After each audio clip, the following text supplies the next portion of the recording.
Good afternoon, Scott Redler, T3 Live. Welcome to a Red Dog Rant. A lot of you guys aren't used to this. I haven't done one in a while. I used to write them all the time for Trader Daily, and from time to time I would inundate people on the floor when I would yell at TV sets about things that I think are wrong. And one of the reasons why I got the name Red Dog is because, you know, I am frisky, I am playful, but when I just see things that don't make sense, I tend to rant and I tend to bite.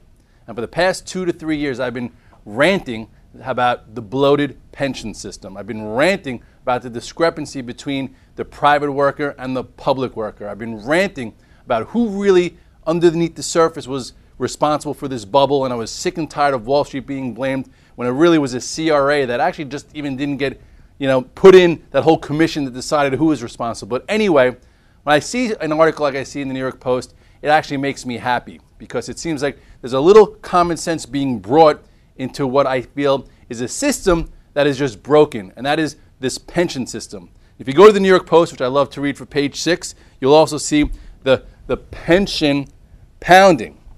And these 3 things that are being recommended are just common sense scenarios because it can't work otherwise. One of them being, I used to say that how could these civil workers, and I don't want to target policemen, firemen, and whatnot, how could they work for 28 years and in the last 2 years work as much overtime as they possibly can, not take a single sick day, push their salary from 80 grand to about 120 grand, and then for the next 30 years get paid 75% of that instead of what they made of the average of their employment.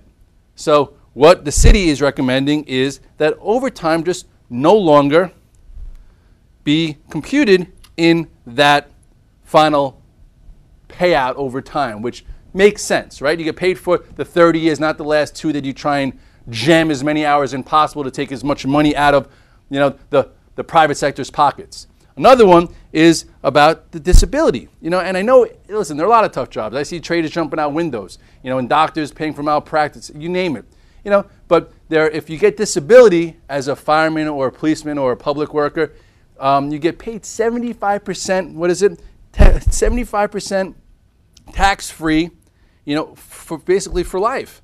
And all Mayor Bloomberg and Cuomo were trying to say, 75% of your salary for life, that just doesn't make sense. Yeah, you should be paid, but they want to do it to 44%. 44% is still a lot of money. The average public worker is now making double the private worker, so that's still a nice payout that the taxpayers are paying for. And then lastly, they're talking about when you could retire.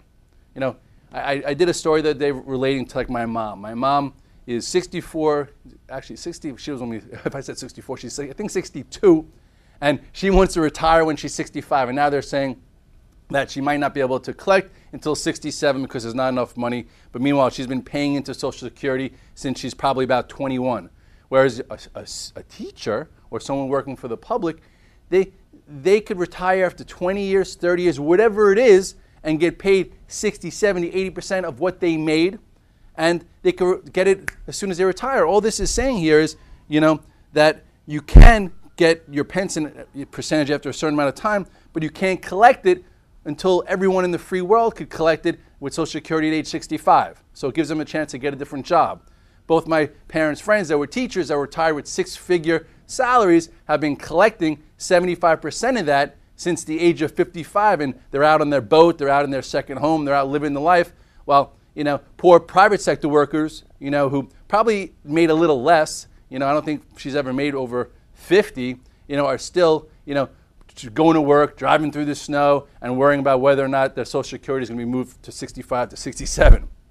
So there's a lot of common sense issues here that the unions have to come play ball with, and the politicians have to step up and not worry about getting reelected and address the hard issues at the right time in order for America to become great again.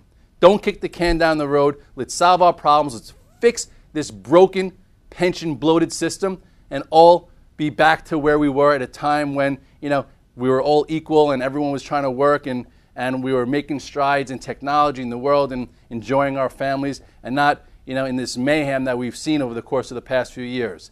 This has been a Red Dog Rant. And now I just want to end it with a little smile. I'll be back.